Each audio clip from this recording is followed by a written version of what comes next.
Besiata Shmaya. Dice el versículo en la perashá que leímos ayer. Vaiki saken Ishak betigeena einav mereot. Y fue cuando envejeció Ishak que se oscurecieron sus ojos para ver. Nos dice Rashi nos explica que cuando fue la Kedat Ishak, cuando Abraham llevó a Ishak para sacrificarlo por orden de Hashem, y estaba Ishak apoyado en el altar, el padre estaba a punto de, Abraham Avinu, estaba a punto de degollarlo, y en ese momento se abrieron los cielos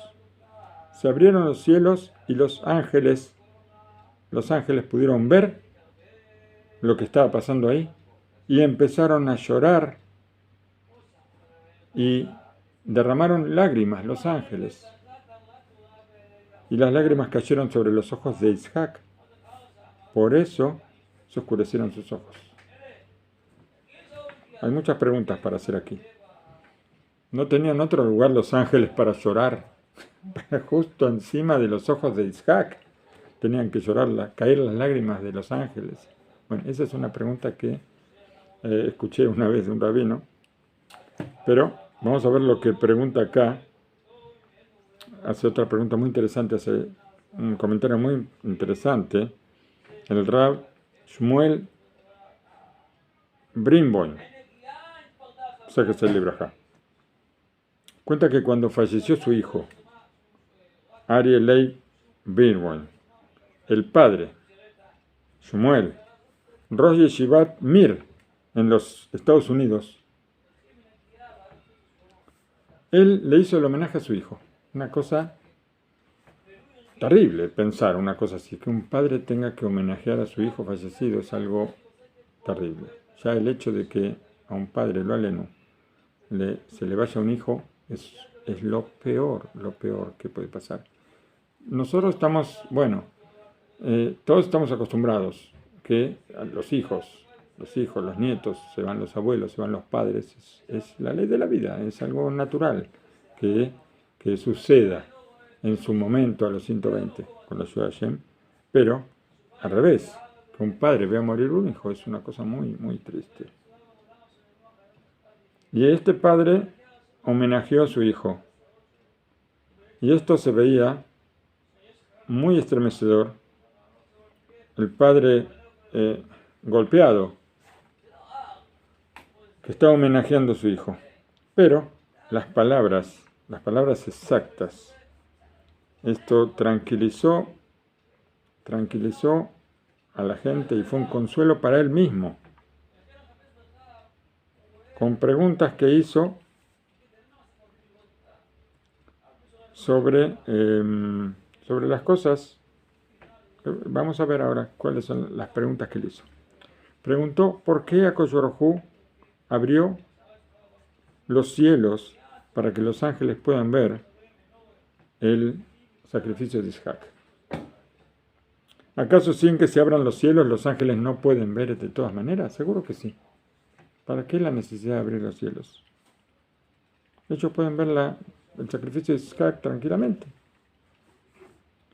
Pero nosotros vemos que cuando se entregó la Torá está escrito en el Sefer de Barim: tú nos mostraste para conocer que Hashem es nuestro Dios y que no hay otro como Él. Y explica Rashi que cuando Akadosh Baruj Hu entregó la Torá, abrió los 7 cielos, y así como abrió los cielos más altos, abrió los cielos más bajos, y pudieron ver que Hashem es uno solo, que Hashem es único. Y también ahí podemos preguntar, ¿por qué había una necesidad de abrir los cielos? Para mostrar que Hashem es único en el mundo. Pero tal vez hay otro motivo, que, que Akadosh Baruj Hu abrió los cielos para que nosotros que estamos aquí, nosotros no podemos ver. Si Hashem no abre los cielos, no podemos ver. Entonces, para ver que no hay ningún otro Dios, Hashem abrió los cielos. No sé si en la entrega de la Torah pudimos ver a los ángeles, no sé, no creo que hayamos podido ver a los ángeles, pero no pudimos ver. Está escrito que el pueblo de Israel señaló a Hashem en el cruce del mar, y seguramente en la entrega de la Torah también. Pero, ¿qué fue lo que vimos? Bueno, no sé lo que vimos. Todos estuvimos ahí, pero no nos acordamos lo que vimos. Ahora, ¿por qué motivo abrió los cielos en el sacrificio de Isaac? Dijo Rab Birnbaum,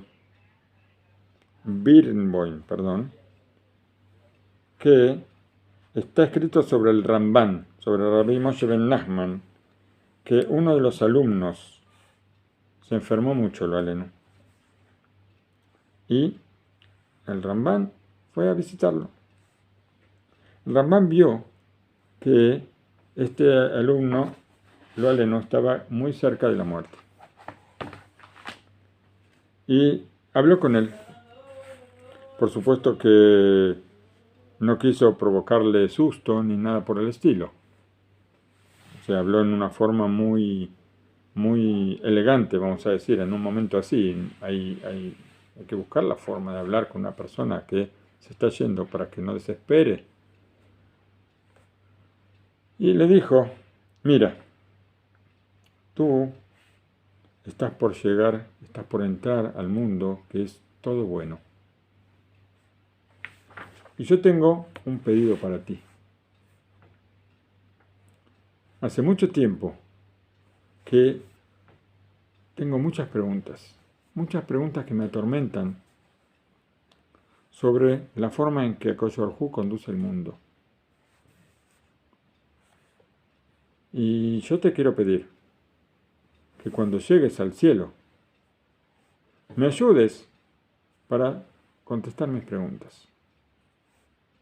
Yo te voy a dar un papel, esta cosa impresionante lo que dice el Ramban.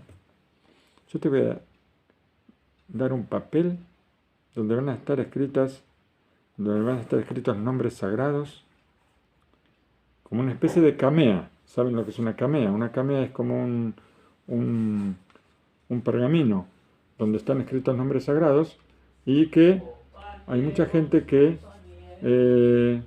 nosotros no somos supersticiosos en ese sentido, no es como el amuleto de la buena suerte, Has ve Shalom, pero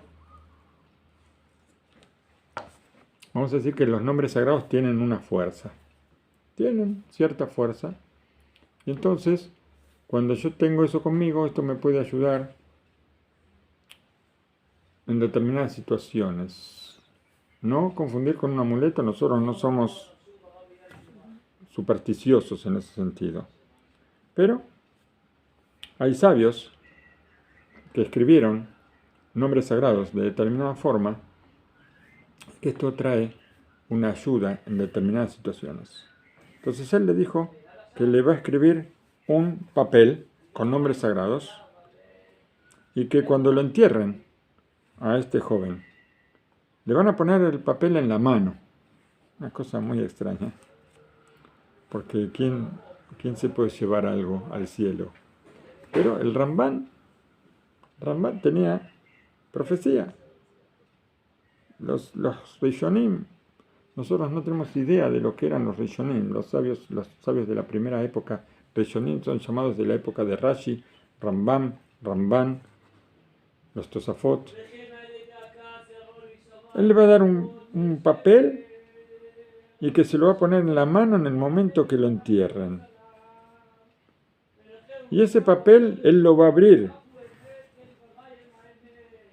lo va a tener, va a llegar al cielo con ese papel, y ese papel le va a abrir todos los portones del cielo, y va a llegar hasta el trono celestial. Y ahí va a poder formular las preguntas que el Ramban tiene, y después le va a revelar a él, le va a transmitir a él las respuestas. Este es el pedido del Rambán. Bueno, así fue. El alumno falleció y lo enterraron con ese papel en la mano. Y después de una semana, después de la semana de duelo, de la primera semana de duelo, este alumno se le presentó al Rambán en sueños. Y le dijo así: todo fue como el rabino me dijo. Me dieron la posibilidad de entrar con ese papel a todo lugar, pude entrar a todas partes. Y alcancé a llegar hasta el trono celestial. Ahí quise preguntar las preguntas, pero de pronto vi que no había ninguna pregunta. Todo estaba a la vista y las preguntas desaparecieron. ¿Qué fue lo que le pasó al alumno de Rambán? En verdad, ¿qué podemos decir? ¿Qué le pasó? ¿Acaso se olvidó? ¿Se olvidó el papel con las preguntas? ¿Se lo olvidó? ¿Se lo dejó en el camino? ¿Se le perdió en el camino? No, seguro que no. La respuesta es muy simple. La revelación de la divinidad, cuando Él está frente al trono celestial, es una revelación tan grande, hasta el punto que todo se hace claro. Y no hay nada que preguntar. Simplemente no hay lo que preguntar. Las preguntas que... ¿Cómo surgen las preguntas? ¿De qué manera surgen las preguntas?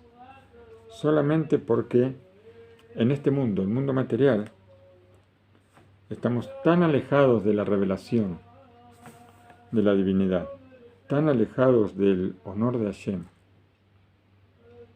que es una cosa tan grande. Y esta lejanía hace que desaparezca, que se esconda y que toda su influencia disminuya muchísimo. Por eso se despiertan preguntas. Nosotros vemos la conducción de Hashem, vemos lo que sucede en el mundo, pero no entendemos. ¿Por qué no entendemos? Porque vemos parte de la foto, no vemos la foto completa, vemos solamente una parte. Y entonces no podemos entender. Tal vez con el tiempo entendemos, con el paso del tiempo entendemos, un poco tiempo, mucho tiempo, tal vez 120 años, tal vez vamos a entender todo cuando lleguemos al otro mundo. Pero en algún momento lo vamos a entender. Cuando lleguemos al otro mundo, seguro. Si no entendimos aquí, vamos a entender seguramente allá. Pero aquí se despiertan preguntas.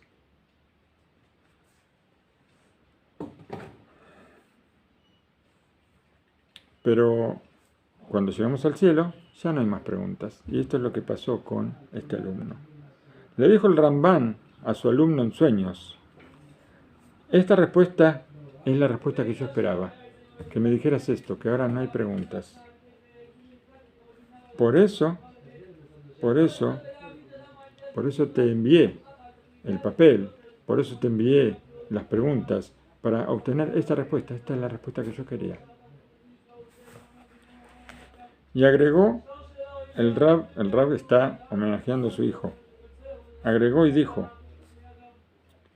por eso HaKadosh Baruj Hu abrió los cielos a los ángeles cuando, en el momento del sacrificio de Isaac. ¿Por qué?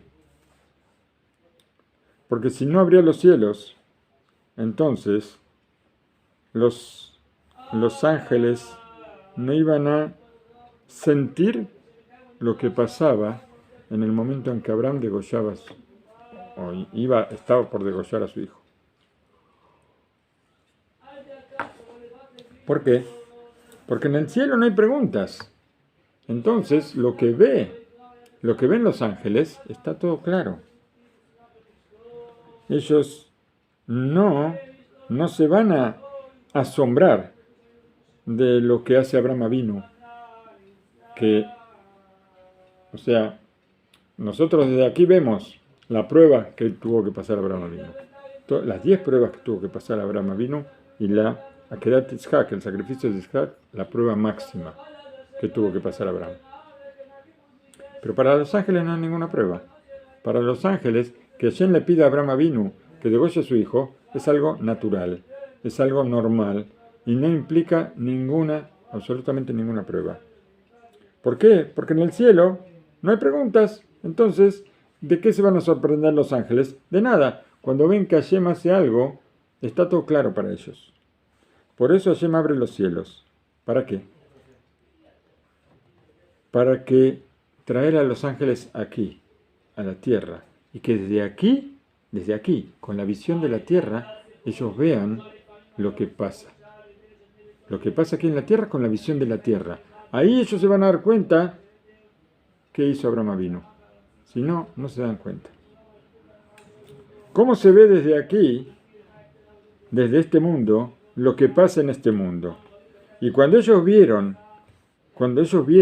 desde aquí lo que estaba haciendo Abraham, aparecieron todas las preguntas y los sentimientos también, todo lo que despertaba, todo el asombro, y enseguida empezaron a llorar. Por eso lloraron los ángeles, porque vieron la Akedat Yitzhak, la vieron desde aquí. Pero, si ellos hubieran visto esto desde el cielo, entonces es algo normal para ellos, está revelada toda la divinidad, toda la conducción de Hashem, y no hubiera despertado ninguna cosa, ningún sentimiento, tampoco sufrimiento, tampoco lágrimas. Porque allá todo se entiende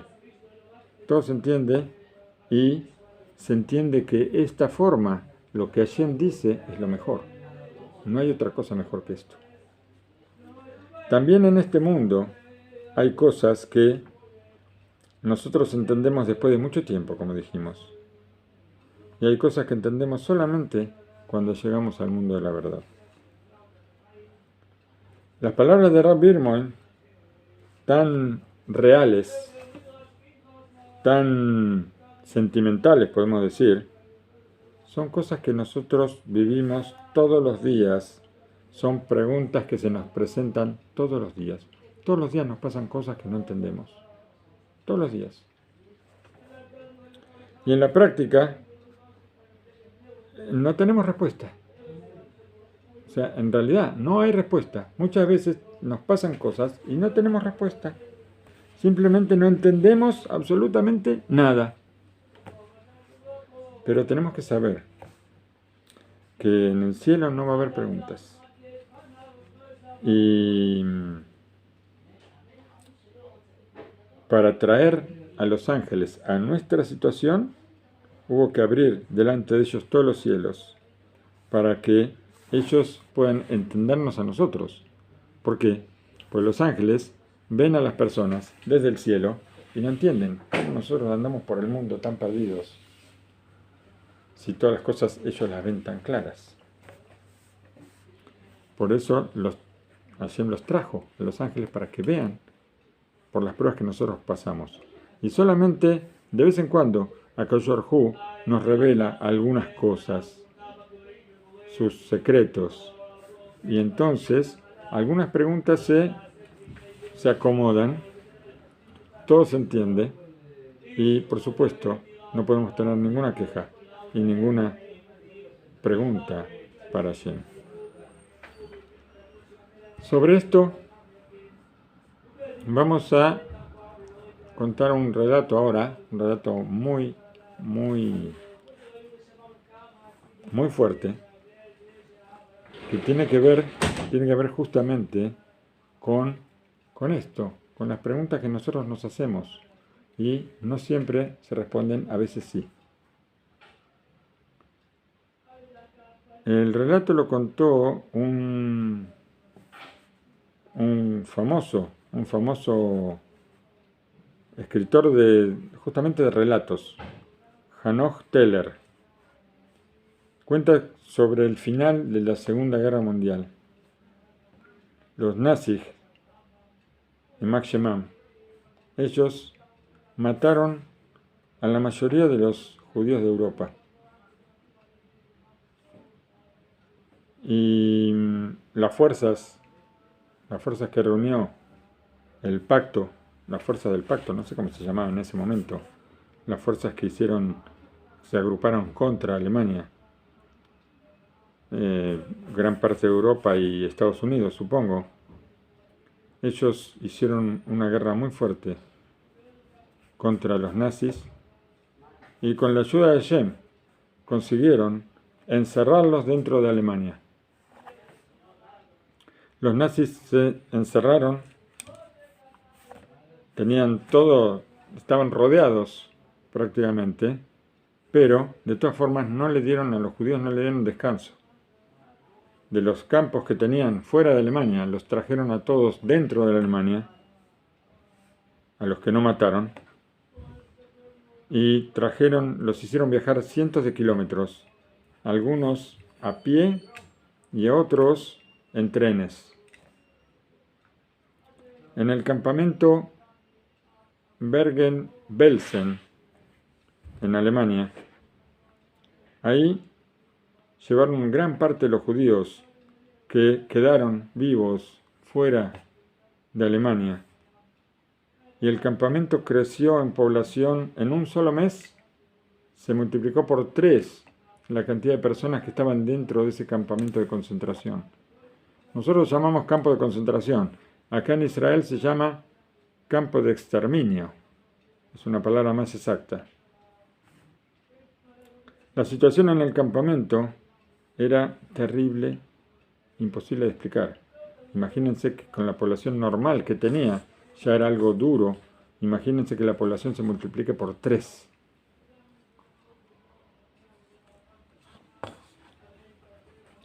Y por supuesto el hambre, la sed, las enfermedades, eran solamente parte de los sufrimientos que tenían la gente que vivía ahí en ese campamento. El campamento estaba dividido en secciones y cada una de ellas había soldados rusos también. En una de ellas había soldados rusos que estaban prisioneros. ¿Por qué? Porque gran parte de la guerra que hizo Alemania quería dominar todo el mundo, y para dominar todo el mundo, ese fue el gran error que tuvo. Creo que fue un error parecido al que tuvo Napoleón, ¿no es cierto? Porque Napoleón, cuando quiso conquistar el mundo, su caída empezó cuando quiso conquistar Rusia, que no pudo enfrentar el frío de Rusia, que los rusos estaban acostumbrados a ese frío. Y también el problema que tuvo Máximo Hitler fue justamente cuando se lanzó hacia Rusia. Bueno, atrapó muchos prisioneros, pero después empezaron los problemas. Supongo que también, porque el clima de Rusia es algo muy fuerte para el que no está acostumbrado a eso. Bueno, como dijimos, en una de las secciones había rusos que estaban prisioneros. Contó un prisionero, un sobreviviente de esa sección donde había soldados rusos. Una mañana llegaron los nazis, llegaron con una proclama. Nosotros sabemos que en unos días van a llegar los ingleses y nosotros vamos a tener que escapar.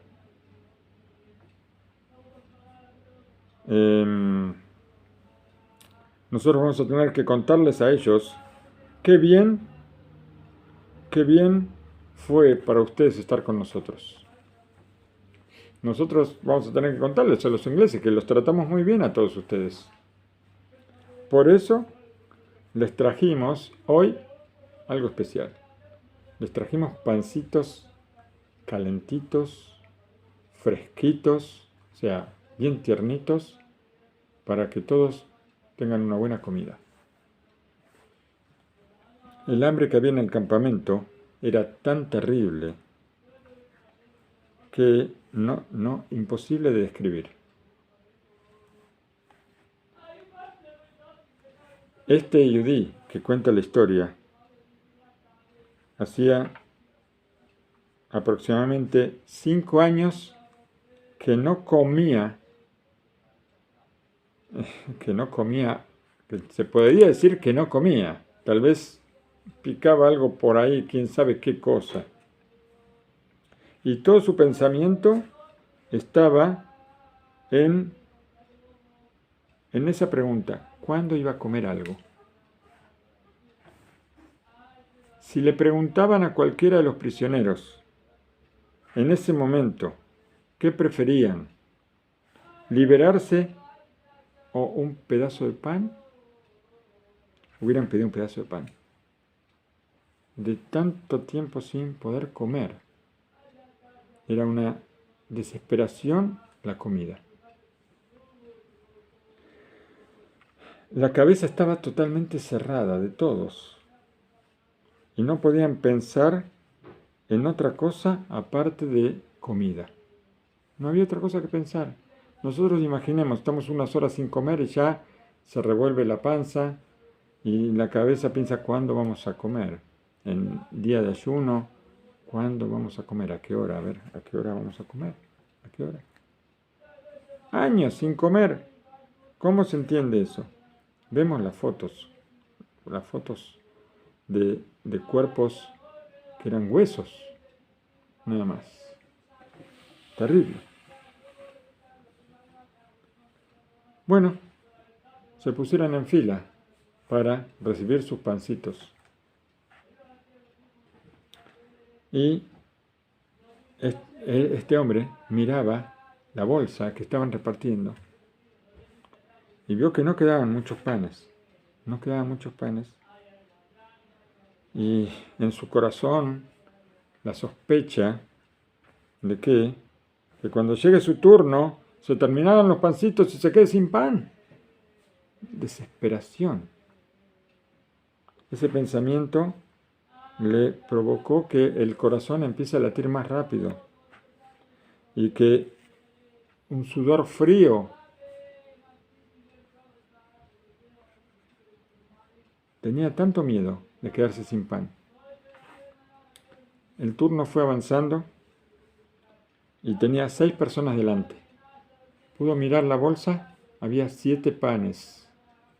¿Qué significa? Que el último pan va a ser para él.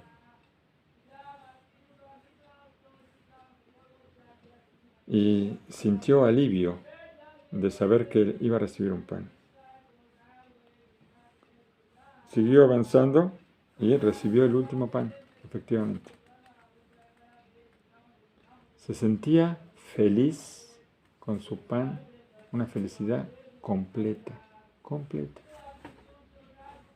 Tenía en su mano un pan. Imagínense, 5 años sin comer, un pan en la mano. Tal vez era pequeño, pero estaba fresco. O sea, era recién hecho, se veía. Se sentía el aroma. ¿Vieron el pan fresquito cuando está calentito? Se siente el olorcito al pan. Y en ese momento que vio, que de pronto, al lado del soldado que estaba repartiendo los panes, había varias bolsas de panes. No era la última. Enseguida se le ocurrió una idea. Si hay tantos panes, ¿por qué no recibir otro más? Total, el nazi seguro que no se va a dar cuenta, entre tantos judíos, no se va a dar cuenta si yo recibo otro pan. Y entonces, cuando el nazi preguntó quién es el próximo en el turno, él dijo yo, y recibió otro pan. En su mano tenía 2 panes. Ya con uno solo estaba feliz, ahora tenía 2 panes calentitos y la satisfacción era impresionante. De pronto siente una mano en el cuello. Una mano en el cuello y una voz amenazante que le dice al oído: judío, te vi. Empezó a temblar, se dio vuelta para ver quién le estaba hablando. Baruch Hashem no era un nazi, era un soldado ruso, de los soldados que estaban prisioneros. Y este soldado ruso, que quiso hacerse el malo con él, lo sostenía con fuerza y le dijo: dame el segundo pan que tomaste. Yo te vi, quiero el segundo pan. Él pensó, hizo un pensamiento rápido. Él está prisionero igual que yo. Los dos somos prisioneros. ¿Por qué le voy a dar? ¿Por qué le voy a dar a él? Este me lo gané yo. Y le dijo: no te voy a dar nada. Así le dijo con firmeza: no te voy a dar nada. El ruso lo agarró, junto con otros 2 soldados prisioneros.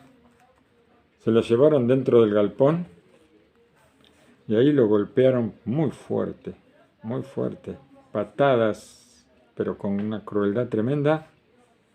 Casi se le va el alma a este hombre.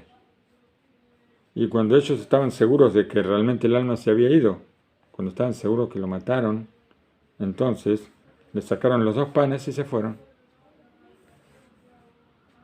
El hombre sentía la sombra de la muerte. Sentía, el ángel de la muerte está bailando muy cerquita, lo tiene sobre los hombros tal vez. Miró al cielo y dijo: Señor del mundo, justo ahora voy a morir. Un momento antes de la liberación. Si tú querías llevarme, si querías llevarme contigo, si querías llevarte mi alma, en estos 5 años tuviste tantas oportunidades de hacerlo. ¿Por qué no lo hiciste antes? ¿Por qué ahora?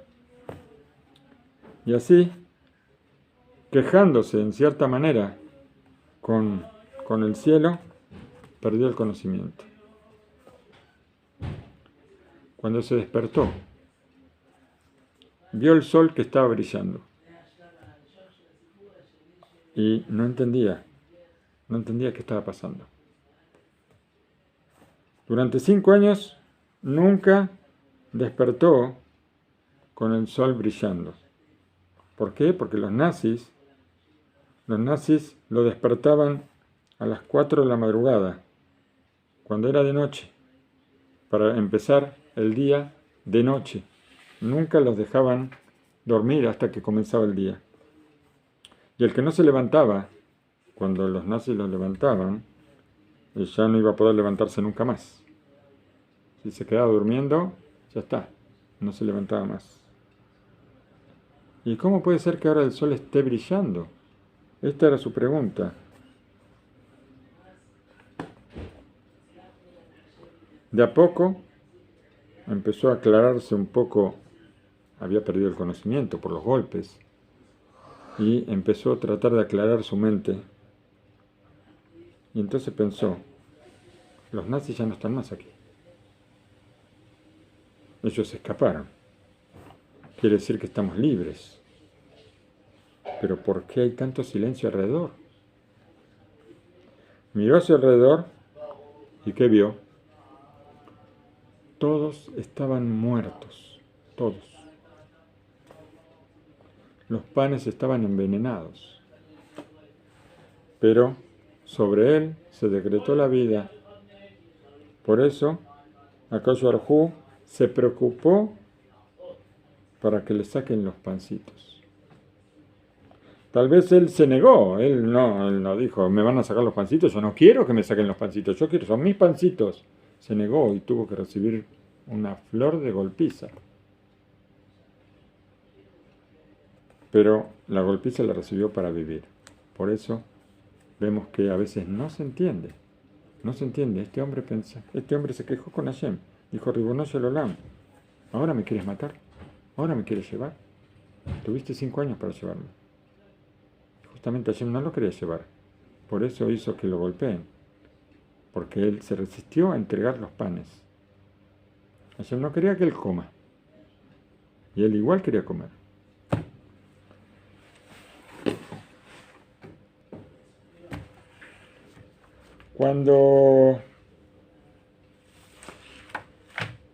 Cuando Rivka tiene a los mellizos gemelos dentro de su panza,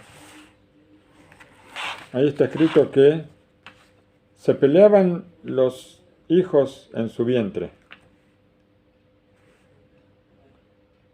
Dicen nuestros sabios, vamos a comenzar con el Rab Rubén Elbas, dicen nuestros sabios que cuando, así dice Midrash, ¿no es cierto? Que cuando, o creo que Rashi comenta, que cuando Rivka pasaba por la puerta de una yeshiva, o por las casas de Torah de Shem y Eber, que era la única yeshiva que había en ese momento, Jacob quería salir, empezaba a revolverse y quería salir, y cuando pasaban por las puertas de una idolatría, Esav era el que se alborotaba y quería salir.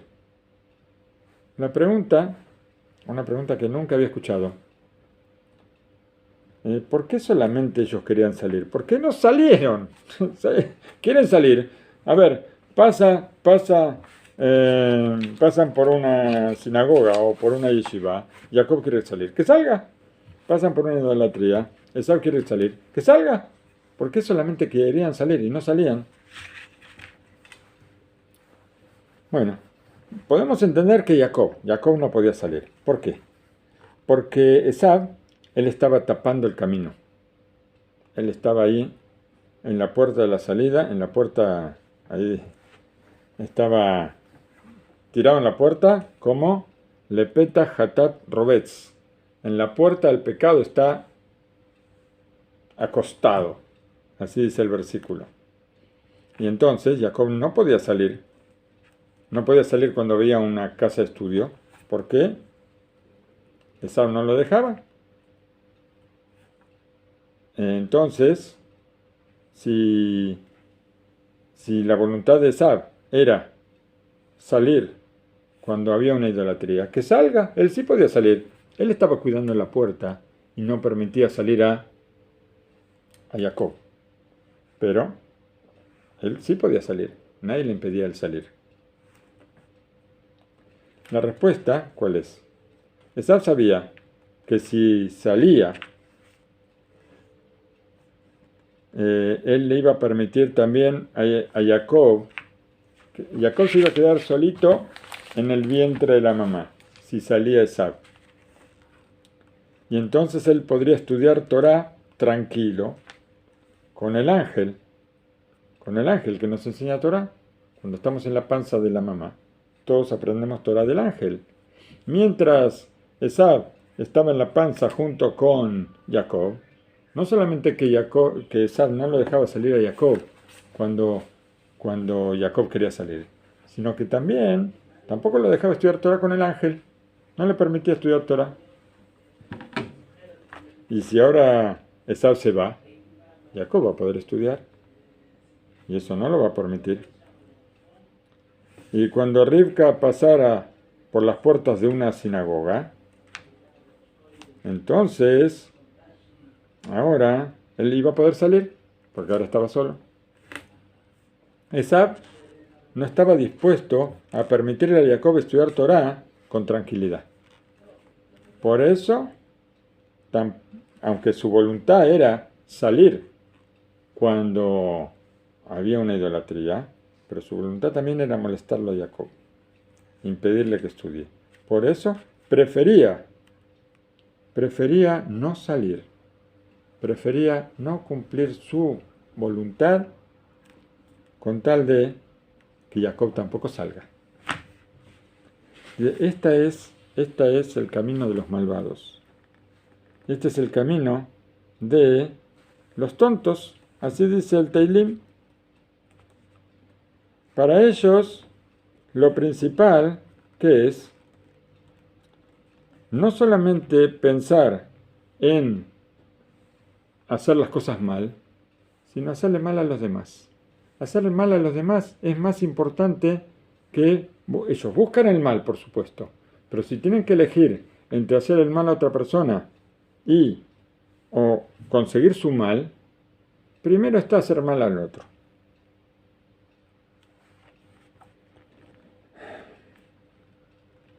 Y esto les da a ellos la vida, es la vida de ellos. El instinto del mal no puede soportar las cosas buenas. O sea, si yo quiero ser malo, por supuesto, busco la maldad. Pero tampoco puedo permitir que otra persona llegue a la bondad, llegue a las cosas buenas. También tengo que buscar no solamente el mal para mí, sino el mal para los demás. Y nosotros sabemos que no hay cosa buena sino la Torá. Por eso hace todos sus esfuerzos para evitar lo bueno y evitar la Torá en Jacob.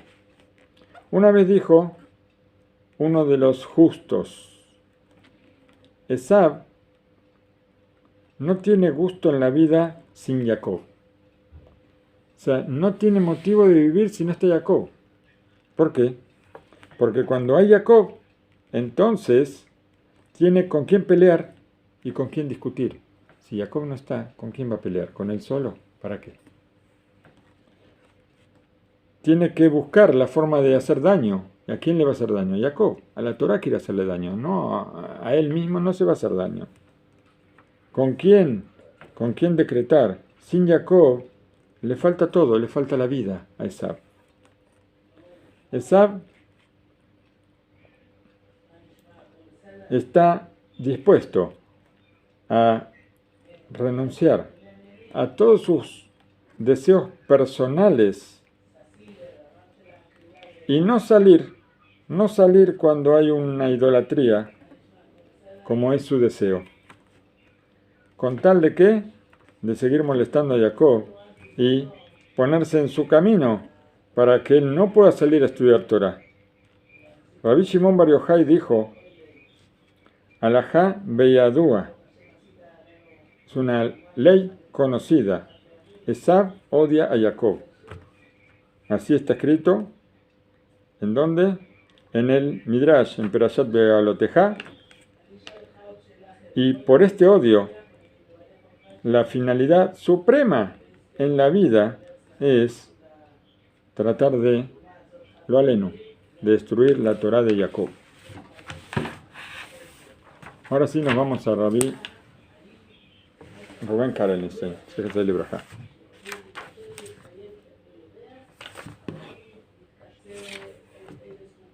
El mismo versículo nos dice que Rivka vio que estaba esa pelea tremenda en su vientre y fue a preguntarle a Shem.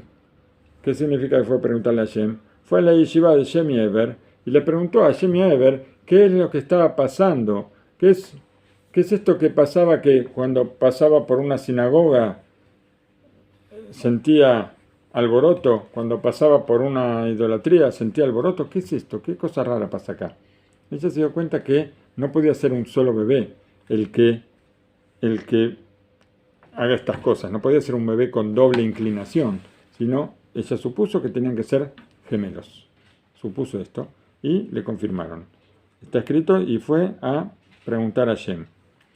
Dice Rabbi Rubén Karelstein, escuché algo maravilloso del Rebbe Milelo. Jacob y Esav, cada uno de ellos quería salir primero. ¿Para qué? Para ser primogénito. Finalmente salió Esav primero y él logró la primogenitura. Entonces, ¿para qué Jacob le está sosteniendo el tobillo a Esav? ¿Qué gana con eso? ¿Acaso va a quitarle un poco de primogenitura al sostenerle el tobillo? ¿O vamos a decir que salieron los dos juntos? No, salió primero Esav, punto.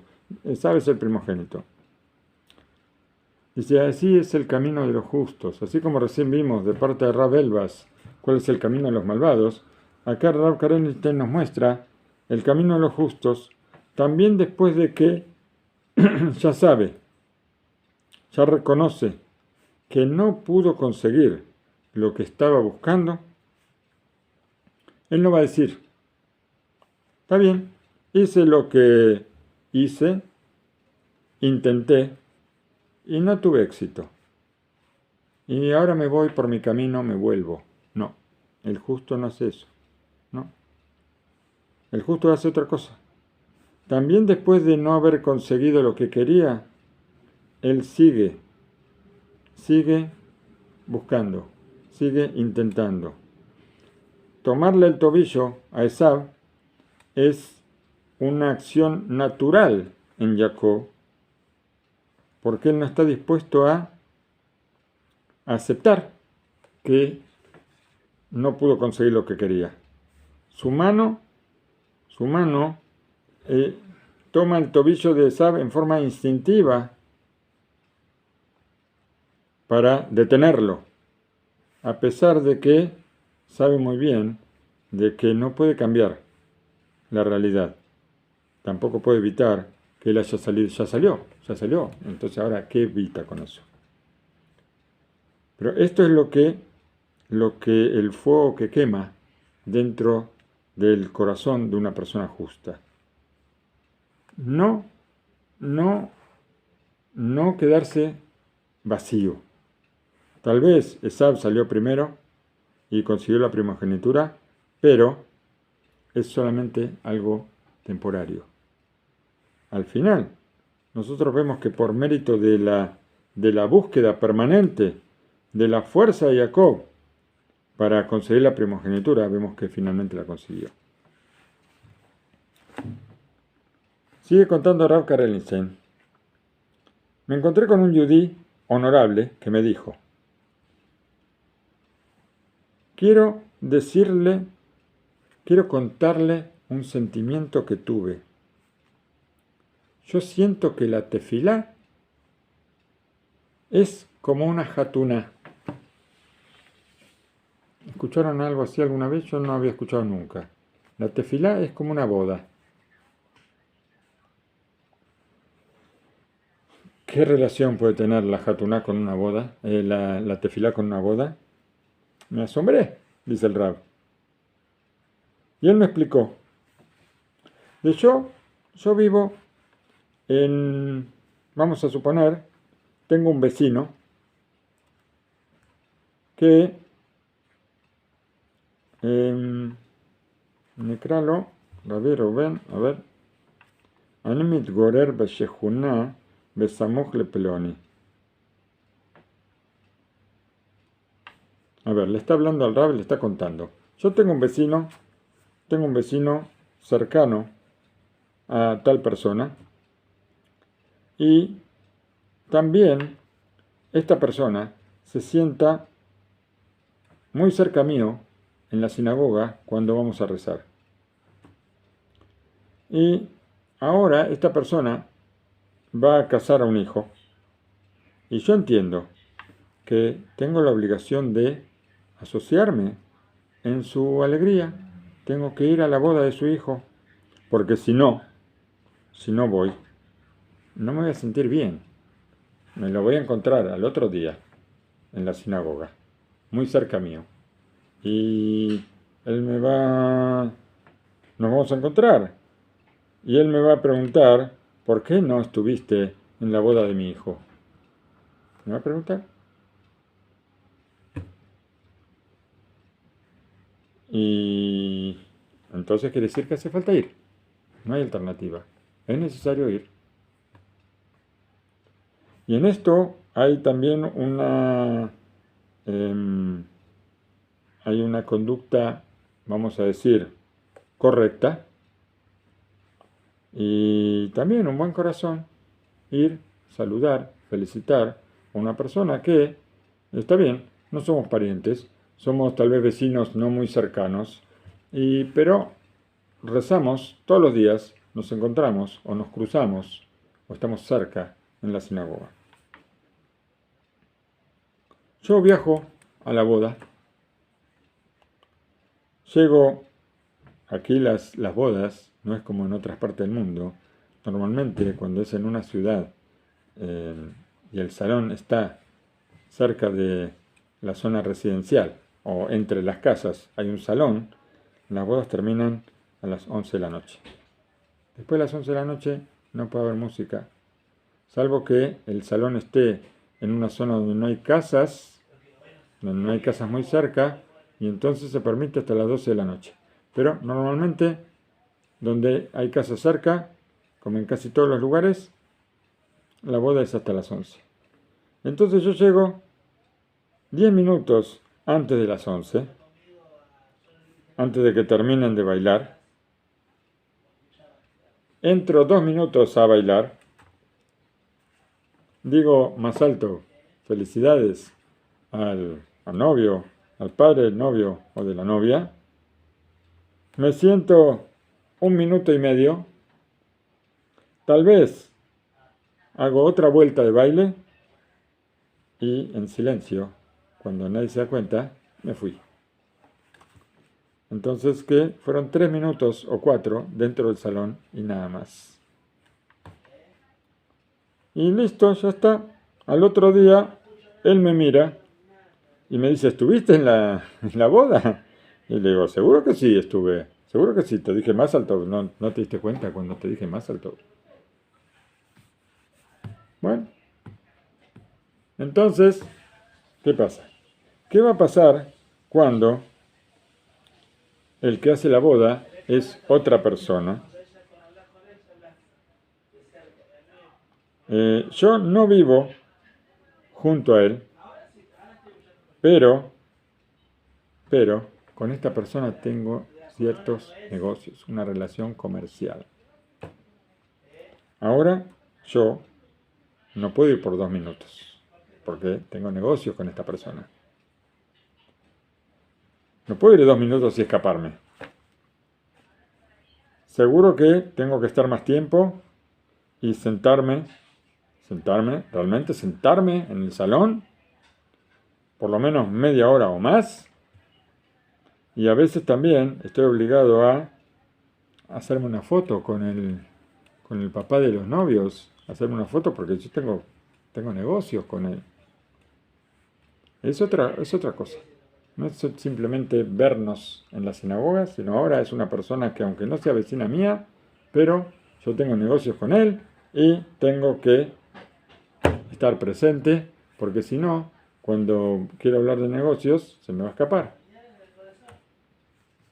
¿Y qué va a pasar si ahora es la boda de un familiar cercano?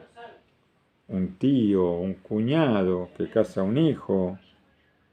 Ahora no puedo ir en la mitad de la comida, ahora tengo que estar en el momento de la jupá.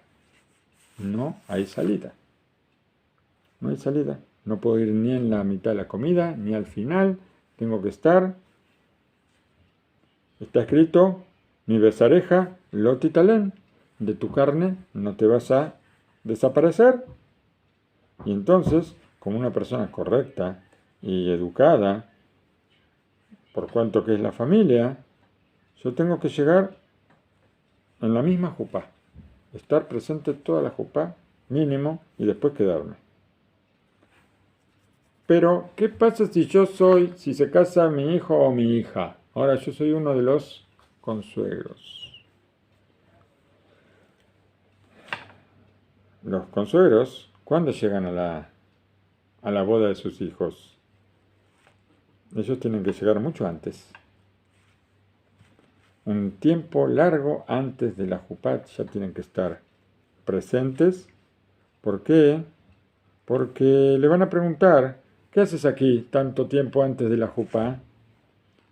Y entonces él dice, no entiende la pregunta. ¿Cuál es la pregunta? Dice, ¿qué estoy haciendo yo acá? Se está casando, yo soy uno de los consuegros. Yo tengo que ver que todo esté en orden. ¿Cómo? ¿Cuándo voy a venir? ¿Voy a venir directamente para la jupá? No, tengo que ver. Esta es mi boda. Es mi boda, de mi hijo, de mi hija. Entonces, yo estoy obligado a llegar mucho antes. Los hijos de Israel Los hijos de Israel se llama Am Kerobó, pueblo, familia, pueblo cercano. Toda persona siente una cercanía muy especial, muy grande con Hashem, con nuestro Creador. Y cuando nosotros nos sentimos más cercanos, cuando nos llegamos a sentir como uno de los consuegros con HaKadosh Baruj Hu, entonces llegamos mucho antes a la tefilá, llegamos bien temprano a la sinagoga de los primeros. Y a veces uno llega un tiempo largo antes, como está escrito en la Gemara, en el Tratado de Brajot. Hasidim Rishonim Ayu Shoim Sha'a Hat Kodem HaTefilá. Los primeros piadosos llegaban a la sinagoga un tiempo largo antes de la tefilá. ¿Para qué? Para prepararse, para poder rezar. Porque ellos sentían que era su tefilá. Y por supuesto, cuanto más alejados lo alenu estamos, más tarde llegamos, más temprano nos vamos, menos estamos. Por eso la comparación con la tefilá con una boda. El Beis Halevi estaba en medio de una clase en la Yeshivat Boloshin, en Europa. De pronto entra ahí donde él estaba dando clase a sus alumnos pequeños. Entra una persona, un yudí no conocido. Se veía como una persona simple, como somos todos nosotros. Una persona simple del pueblo. Pero un poco más. Se veía una persona ignorante. Y este yudí llevaba en su mano a su hijo más pequeño y dijo: todos mis hijos son ignorantes, no quieren estudiar, no saben ni siquiera leer ni escribir, salvo este niño. A este niño yo lo entré al Heider, lo entré al Talmud Torah, y ahora yo quiero que el rabino le haga un examen para ver si en verdad este niño sabe. Los alumnos lo miraban muy extrañados, sin entender. Y esta es una forma de comportarse. ¿Cómo entra a una clase? Está el rabino dictando clase y este hombre entra así, sin aviso, sin pedir permiso. ¿Cómo entra de esta forma? Así no es posible entrar a un cuarto donde están estudiando y molestar en la mitad de la clase. Pero el Beis Halevi vio las cosas de otra manera. Él llamó a este hombre y le dijo con mucha tranquilidad: ven, siéntate por favor. Y sentó al niño a su lado y le acarició la mejilla con calidez. Y le preguntó: ¿estudiaste Humash? Y el niño dijo: sí. ¿Qué Humash estudiaste? El Sefer Vaikra. El Beis Halevi empezó a preguntarle y a probar sus conocimientos. ¿Qué significaba una cosa? ¿Qué significaba otro versículo? Y uno y otro y otro. Y el niño respondió. Contestó lo que contestó hasta donde sabía. Cuando terminó esta especie de examen improvisado, el Beis Halevi le dijo al papá: dichoso con tu hijo, dichoso que este niño ha nacido de tus entrañas, que tu parte sea mi parte. Así le dijo el Bes Alevi. Y que tu suerte sea mi suerte. Ojalá que digan sobre mí lo que dicen sobre ti y sobre tu hijo. Escuchó el padre las palabras de Bet Alevi, se puso a llorar de alegría y de sentimiento. Si el gran rabino probó a mi hijo y me alaba de esta forma, con seguridad que este chico es muy grande. Baruch Hashem, que tuve el mérito de esto. Y se fue el hombre feliz. Pero los alumnos, por supuesto, ellos no estaban tan seguros de lo que dijo el Bet Alevi. Y las palabras del Bet Alevi se veían extrañas. Ellos las vieron un poco extrañas, no entendían muy bien todo lo que pasaba acá. Le dijeron a su rabino, le preguntaron, ¿qué quiso decir? Y el rabino les dijo, este chico que sabe un poquito de Humash, él es mucho más sabio que su padre. Y yo deseo para mí que también yo tenga el mérito de que sobre mi hijo también puedan decir que es más sabio que su padre. Eso es lo que él le dijo al padre. Le dijo, dichoso que tienes un hijo, o sea, mucho más sabio que tú, porque el padre era un ignorante. El chico no era una luz, pero algo sabía. Entonces, esta fue lo que le dijo con tanto emoción el Bet Alevi, porque esto es lo que él desea para él, tener hijos que sean más sabios que él. Bueno,